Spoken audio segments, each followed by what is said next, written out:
Hello everyone. आज के इस वीडियो में हम लोग एक्सरसाइज 8.1 का क्वेश्चन नंबर 8 से स्टार्ट करेंगे। और क्वेश्चन नंबर 8 में यहाँ पे हमें सॉल्व करना examine the consistency of the following system of equations. यहाँ पे हमें सिस्टम ऑफ लीनियर इक्वेशंस दिया हुआ है, हमें इसके कंसिस्टेंसी पे बात करना है। तो मैंने आपको पहले भी पढ़ाया हुआ है कि अगर सिस्टम ऑफ लीनियर इक्वेशन आपको दिया हुआ है तो सबसे पहले आप डिटर्मिनेंट ऑफ ए निकालोगे। अगर डिटर्मिनेंट ऑफ ए की वैल्यू जीरो के बराबर नहीं आया तो वो जो सिस्टम ऑफ लीनियर इक्वेशन है उसका यूनिक सॉल्यूशन होगा और वो कंसिस्टेंस होगा। सही है। और अगर डिटर्मिनेंट ऑफ ए की वैल्यू जीरो के इक्वल आया तो ऐसे केस में हमें दो काम करना पड़ेगा। Adjoint of A into B निकालना पड़ेगा। अगर वो नल मैट्रिक्स के बराबर आया यानी कि जीरो मैट्रिक्स के बराबर आया तो इनफाइनाइटली मेनी सॉल्यूशन होगा और इस केस में भी कंसिस्टेंस होगा। और अगर adjoint of A into B अगर जीरो के बराबर नहीं आया तो ऐसे केस में नो सॉल्यूशन होगा। सही ना। मैं आपको फिर से बता देता हूं। देखो, अगर आपका system of linear equation non homogeneous है, ठीक है ना, इफ सिस्टम ऑफ लीनियर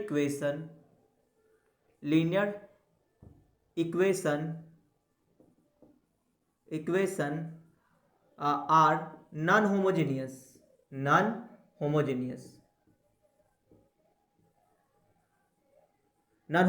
यानी कहने का मतलब जो राइट साइड जो है सभी का सभी जीरो नहीं होना चाहिए। At least one of them does not is equal to zero. जैसे मान लो कि ऐसा हो a1x plus b1y plus c1 is equal to, और यहाँ पे हम लोग ले लेते हैं c1z is equal to d1, और दूसरा लेते हैं a2x plus b2y plus c2z is equal to d2, और यहाँ पे a3x plus b3y plus c3z is equal to और d3। ठीक है। तो यहाँ पे ये जो सिस्टम ऑफ लीनियर इक्वेशन है ये नॉन होमोजीनियस तब कहलाएगा जब यहाँ पे d1 d2 and d3 at least d1 d2 and d3 not is equal to zero. कम से कम इन तीन में से कोई भी एक जीरो के बराबर नहीं हुआ तो ये नॉन होमोजीनियस कहलाएगा। तो ये कहलाया क्या? Non homogeneous. ठीक है, नॉन होमोजीनियस।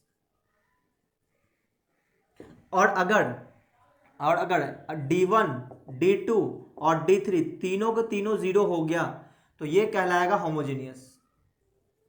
ठीक है, तो ये कहलाएगा होमोजीनियस। यहाँ पे जो क्वेश्चन नंबर 8 दिया हुआ, 8 में टोटल 6 क्वेश्चन है और ये सभी के सभी नॉन होमोजीनियस है। तो नॉन होमोजीनियस वाले केस में हम लोग कंसिस्टेंसी कैसे चेक करते हैं इसको मैं आपको बता देता हूँ। ठीक है, तो ये वाला पार्ट तो मैं मिटा दूँ, ठीक है, क्योंकि अभी फिलहाल हमें इसकी ज़रूरत नहीं है, हमारे पास तो सिर्फ नॉन होमोजीनियस है। तो अब देखो, कंसिस्टेंसी आपको देखने के लिए करना क्या होगा, आपको पता होगा इसको अगर हम मैट्रिक्स फॉर्म में लिखेंगे तो क्या लिखेंगे, a into X is equal to B. यहाँ पे a होता है कॉफिशिएंट मैट्रिक्स जो एक्स वाई जेड का कॉफिशिएंट होगा, x होगा वेरिएबल एक्स वाई जेड और b होगा हमारा ये कांस्टेंट टर्म। ठीक है, तो यहाँ से जब हम लोग x निकालते हैं तो क्या लिखते हैं, a इनवर्स b। सही ना। और a इनवर्स निकालने के लिए हमें डिटर्मिनेंट निकालना होता है। तो देखो, डिटर्मिनेंट ऑफ a पे ही डिपेंड करेगा कंसिस्टेंसी। ठीक है, देखो अगर डिटर्मिनेंट ऑफ ए की वैल्यू दो हो सकता है, एक हो सकता है डिटर्मिनेंट ऑफ ए की वैल्यू जीरो के बराबर नहीं आया तो ऐसे केस में कंसिस्टेंस होगा और यूनिक सॉल्यूशन देगा। क्या होगा ये? यूनिक सॉल्यूशन देगा। ठीक है, अच्छा। और अगर डिटर्मिनेंट ऑफ ए की वैल्यू जीरो के बराबर आया तो ऐसे केस में दो चीजें हो सकता है। क्या क्या? एक तो हो सकता है इनफाइनाइटली मेनी सॉल्यूशन और एक हो सकता है नो सॉल्यूशन। तो कब इनफाइनाइटली मेनी सॉल्यूशन मिलेगा और कब नो सॉल्यूशन मिलेगा ये इस बात पर डिपेंड करेगा कि adjoint of A into B क्या दे रहा है। ठीक है, आपको चेक करना पड़ेगा। क्या चेक करना पड़ेगा? Adjoint of A into B. अगर ये जीरो मैट्रिक्स के बराबर आया, नल मैट्रिक्स से बराबर आया तो ये हो जाएगा infinite many solution.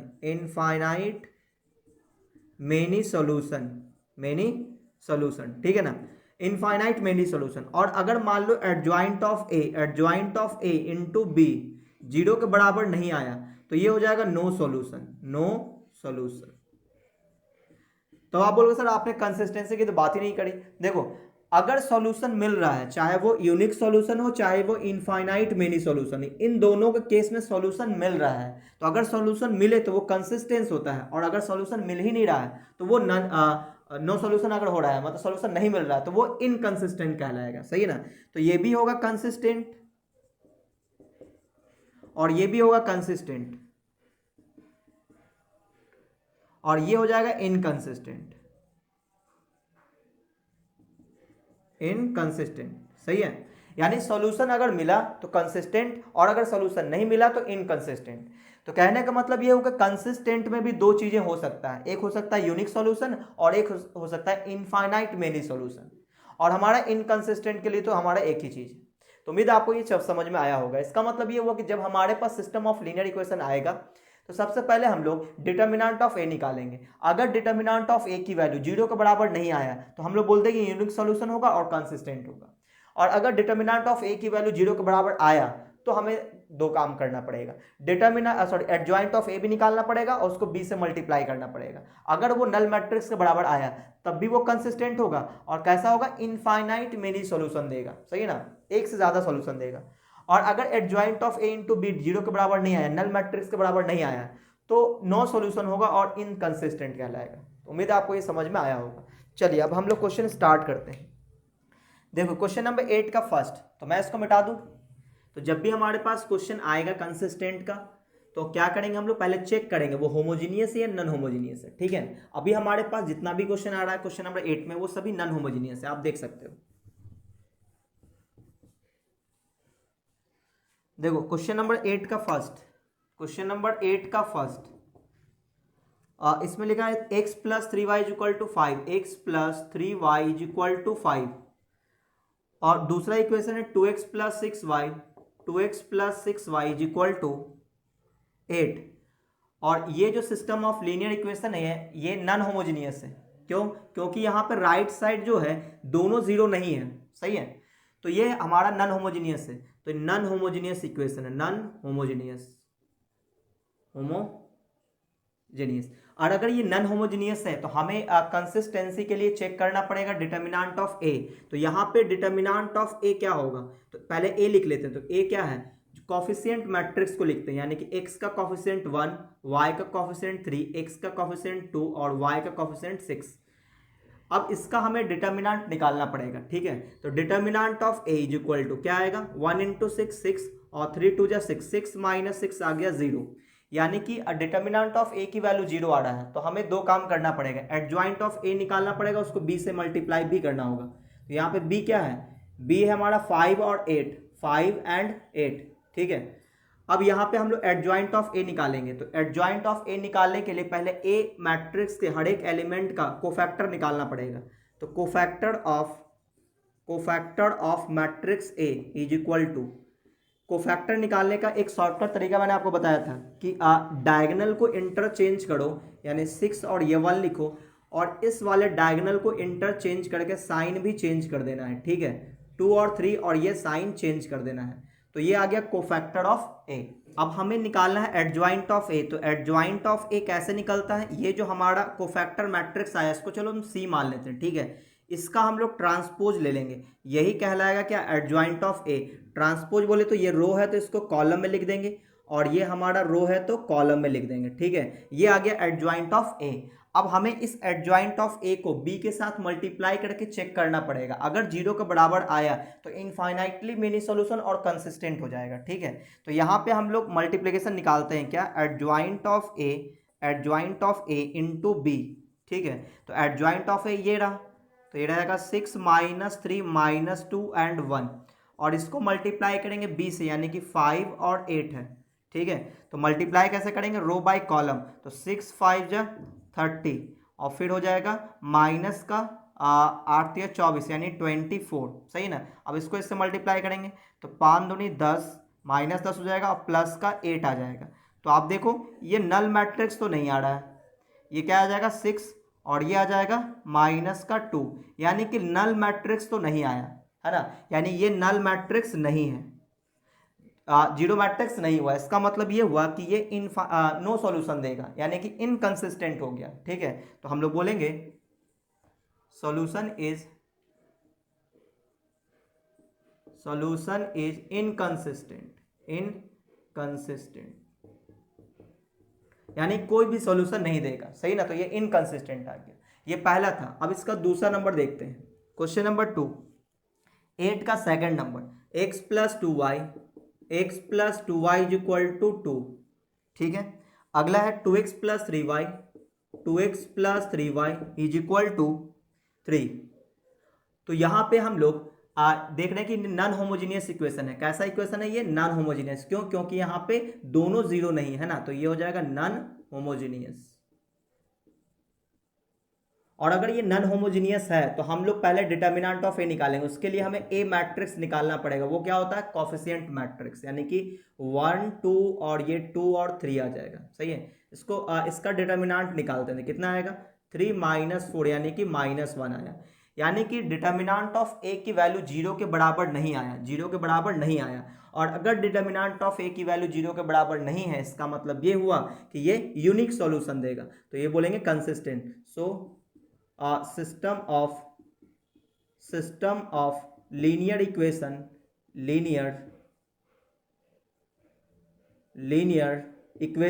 is consistent और यूनिक सॉल्यूशन देगा, सही है ना। चलिए अब हम लोग इसके तीसरे पे बात करते हैं। देखो इसका तीसरा number 2x minus Y is equal to 5 है, और अगला x plus Y is equal to 4, ठीक है। और ये भी कैसा है? नॉन होमोजीनियस है। ये भी कैसा है? Non homogeneous. ये कैसा है? Non homogeneous. और अगर ये नॉन होमोजीनियस है तो पहले इसका हम लोग कोफिशिएंट मैट्रिक्स लिख लेते हैं। तो ये हो जाएगा 2 - 1 1 and 1। अब इसका हम लोग डिटर्मिनेंट ऑफ ए निकालते हैं, तो क्या आ जाएगा? ये आ जाएगा 2 + 1 यानी कि 3 आ रहा है, जो कि 0 के बराबर नहीं है। इसका मतलब ये भी क्या कहलाएगा? कंसिस्टेंट होगा, है ना। तो सॉल्यूशन ये क्या हो जाएगा? कंसिस्टेंट, सही ना। और कैसा होगा? यूनिक सॉल्यूशन होगा, क्योंकि डिटर्मिनेंट ऑफ ए की वैल्यू 0 के बराबर नहीं है। तो ये तो गया 8 का थर्ड नंबर। अब हम लोग इसके फोर्थ पे बात करते हैं। तो आप चाहो तो इसका स्क्रीनशॉट ले सकते हो।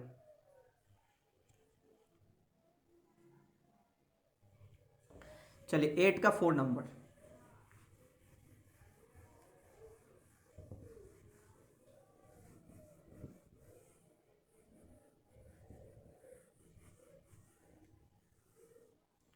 देखो क्वेश्चन नंबर 8 का 4 number, x plus Y is equal to 2, X plus Y is equal to 2, और अगला है 5x plus 5y is equal to 10, ठीक है। और ये भी कैसा है? Non homogeneous system of linear equation. ये भी क्या है? नॉन होमोजीनियस, ठीक है। और अगर ये नॉन होमोजीनियस है तो सबसे पहले हम लोग इसका मैट्रिक्स लिख लेते हैं। ए मैट्रिक्स क्या आ जाएगा? 1 1 5 and 5, ठीक है। अच्छा, अब इसका हम लोग डिटर्मिनेंट ऑफ ए निकाल लेते हैं। कितना आ जाएगा? 5 - 5 यानी कि 0 आ रहा है। तो डिटर्मिनेंट ऑफ ए की वैल्यू आ रहा है 0। इसका मतलब हमें दो काम करना पड़ेगा। सबसे पहले हमें कोफैक्टर ऑफ ए निकालना पड़ेगा, उसके बाद एडजॉइंट निकालना पड़ेगा, है ना। तो बी मैट्रिक्स भी लिख लेते हैं, क्योंकि इसकी भी जरूरत होगी हमें। 2 और 10 कांस्टेंट टर्म को ही हम लोग बी मैट्रिक्स बोलते हैं। तो यहाँ पे हमें निकालना पड़ेगा कोफैक्टर ऑफ ए। कैसे निकालते हैं? चलो इसका मैंने सी नाम दे दिया, ठीक है। तो मैंने आपको बताया था कि डायगोनल एलिमेंट को इंटरचेंज कर दो। ये तरीका ये सिर्फ 2x2 ऑर्डर के मैट्रिक्स के लिए है, और इसके डायगोनल को इंटरचेंज करेंगे और साइन भी चेंज करना होता है, ठीक है। देख लो, ये आ गया हमारा कोफैक्टर ऑफ ए। अब हमें निकालना है एडजॉइंट ऑफ ए। ये क्या होता है? जो ये मैट्रिक्स है इसी का ट्रांसपोज ले लेंगे, तो यह आ जाएगा 5 - 5 -1 and 1, ठीक है। ये आ गया एडजॉइंट ऑफ ए। अब हम लोग एडजॉइंट ऑफ ए को मल्टीप्लाई करेंगे बी से। बी क्या है? 2। एडजॉइंट ऑफ ए को बी से मल्टीप्लाई करते हैं। एडजॉइंट ऑफ ए ये रहा, तो लिखेंगे 5 - 1 -5 and 1। इसको मल्टीप्लाई करेंगे बी से, यानी कि 2 और 10। तो मल्टीप्लाई करते हैं कैसे? रो बाय कॉलम। तो 5 2 हो जाएगा 10, और ये हो जाएगा -10, और ये -5 × 2 माइनस का 10, और ये हो जाएगा प्लस का 10। तो आप देखोगे ये भी 0 आ रहा है, ये भी 0 आ रहा है, यानी कि आ रहा है कितना? नल मैट्रिक्स 0 आ गया, सही है। नल मैट्रिक्स आ गया। तो हम लोग क्या बोलेंगे? ये कंसिस्टेंट होगा और इनफाइनाइट मेनी सॉल्यूशन देगा। क्यों? क्योंकि adjoint of A into B क्या आ रहा है, 0 के बराबर आ गया। तो हम लोग बोलेंगे क्या, adjoint of A into B किसके बराबर आया, नल मैट्रिक्स के बराबर आया। सो ये system of linear equation is consistent and give infinite many solution, यानी इनफाइनाइट मेनी सॉल्यूशन देगा और ये कंसिस्टेंट भी, सॉल्यूशन दे रहा है तो कंसिस्टेंट तो होगा ही वो। तो ये था 8 का 4 नंबर। चलिए अब हम लोग 8 का 5 नंबर करते हैं। तो आप लोग चाहो तो इसका स्क्रीनशॉट ले लो, मैं इसको मिटा देता हूं।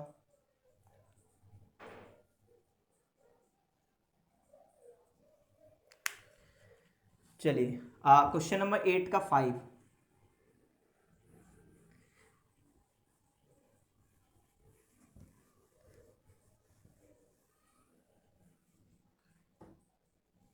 देखो क्वेश्चन नंबर 8 का 5 नंबर है 5x minus Y plus 4z, 5x minus Y plus 4z is equal to 5x minus Y plus 4z is equal to 5 है।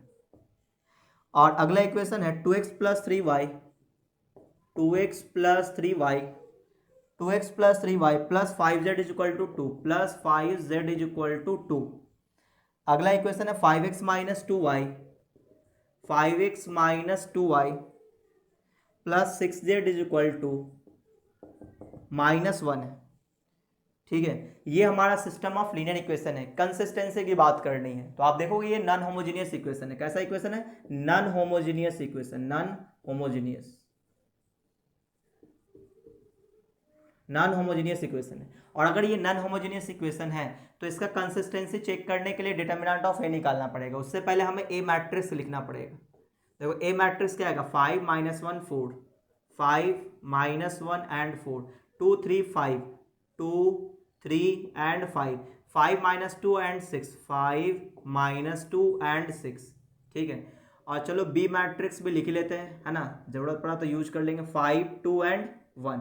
तो सबसे पहले तो हम लोग डिटर्मिनेंट ऑफ ए निकालेंगे। ठीक है, तो देखो ये 5 लिखेंगे, इसके कॉलम इसके रो को ढकेंगे तो 6 × 18 18 प्लस 10 आ जाएगा और प्लस का 1, फिर इसके कॉलम इसके रो को ढकेंगे तो 6 दूनी 12 और 5 5 जा 25 आ जाएगा और प्लस का 4 और इसके कॉलम इसके रो को ढकेंगे तो -4 -15। ठीक है, इसको सॉल्व कर दो। 18 प्लस 10 28 इंटू 5, तो 28 को 5 से मल्टीप्लाई करेंगे, 8 पंचे 40 हो जाए, बाकी 4 140 आ जाएगा ना, 140 और प्लस में 12 में से 25 गया तो माइनस का 13, -13 इंटू 1 तो यहाँ पे -13 बचेगा, -13 और ये हो जाएगा माइनस का 19, तो 19 को 4 से मल्टीप्लाई करेंगे, 9 × 4 = 36 के 6 बाकी 3 तो -76 आ जाएगा, है ना, -76। अब इसको सॉल्व करते हैं तो ये हो जाएगा 140, इसको ऐड कर लेंगे तो 6 3 9 और 6 3 9 7 1 8,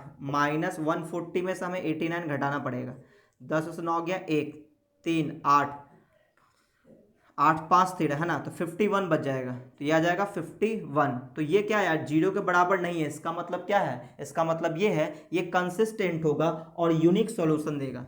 ठीक है, तो लिख देते हैं यहाँ पे कि कंसिस्टेंट अगर ये 0 के बराबर आता तो हमें एडजॉइंट ऑफ ए को निकालना पड़ता, उसको बी से मल्टीप्लाई भी करना पड़ता। तो ये था 8 का 5 नंबर। अब हम लोग 8 का 6 नंबर कर लेते हैं। ठीक है, इतने में हो जाएगा। देखो 8 का 6 नंबर, 8 का 6, तो इसमें क्या लिखा है, x plus Y plus Z, x plus Y plus Z is equal to 11, x plus Y plus Z is equal to 11 नहीं 1 है। फिर अगला है 2x plus 3y, 2x plus 3y, 2x plus 3y plus 2z is equal to 2, plus 2z is equal to 2। और अगला है ax plus ay, ax plus ay plus az is equal to 2az is equal to, है ना, ax plus ay plus 2az, तो यहाँ पे 2az है, 2az is equal to 4 दिया हुआ है। ठीक है, तो ये सिस्टम ऑफ इक्वेशंस दिया है, हमें कंसिस्टेंसी की बात करनी है। तो सबसे पहले हम लोग ये भी क्या है, नॉन होमोजीनियस है, देख लो जीरो का इक्वल नहीं है, तो ये हो जाएगा नॉन होमोजीनियस। ठीक है, नॉन होमोजीनियस है। तो यहाँ पे ए मैट्रिक्स लिखेंगे, क्या आएगा, 1 1 एंड 1 1 1 एंड 1, अगला है 2 3 एंड 2, अगला है ए एंड 2a आ जाएगा। ठीक है, अब इसका हम लोग डिटर्मिनेंट ऑफ ए निकाल लेते हैं। ठीक है, तो डिटर्मिनेंट ऑफ ए निकालने से पहले ये प्रॉपर्टी लगा के डिटर्मिनेंट निकाल लेते हैं ना, आसान रहेगा। तो ऐसा करते हैं C1 माइनस C2 और C2 माइनस C3 कर देते हैं। ठीक है, तो ज़्यादा थोड़ा आसान हो जाएगा, देखते हैं। तो देखो ऐसा करते हैं कि C1 को हम लिखते हैं C1 माइनस C2 और C2 को लिख लेते हैं एंड C2 को लिख लेते हैं क्या, C2 माइनस C3। आप डायरेक्ट भी सॉल्व कर सकते हो, कोई दिक्कत नहीं है। तो यहाँ पे क्या बन जाएगा, देखो ए बन जाएगा क्या कि 1 माइनस 1 ये हो जाएगा 0 और 2 माइनस 3 ये -1 और a माइनस ए 0, फिर अगला क्या आ जाएगा 0 और 3 माइनस 2 1 और a माइनस 2a, तो माइनस ए बच जाएगा, बाकी कॉपी हो जाएगा 1 2 एंड 2a। अब इसको सॉल्व कर ले तो आसानी से सॉल्व हो जाएगा, सही है ना। तो देखो प्लस माइनस प्लस, तो डिटर्मिनेंट ऑफ ए की वैल्यू निकालेंगे तो सिर्फ इससे निकलेगा, तो 1 इंटू इसके कॉलम इसके रो को ढकेंगे तो क्या आ जाएगा a और माइनस 0, यानी क्या आ रहा है, a आ रहा है। तो क्या है, जीरो के बराबर नहीं आया, क्या है, जीरो के बराबर नहीं है, सही है ना। क्योंकि अगर ये सभी जीरो होता तो ए ही जीरो, मैट्रिक्स ही जीरो हो जाएगा, सही ना। तो एक्स वाई जेड तो मिलेगा ही नहीं। तो कहने का मतलब ये हुआ कि डिटर्मिनेंट ऑफ ए की वैल्यू जीरो के बराबर नहीं आया, तो इसका मतलब ये हुआ कि ये हो जाएगा कंसिस्टेंट। ठीक है, और कैसा सॉल्यूशन देगा, यूनिक सॉल्यूशन देगा।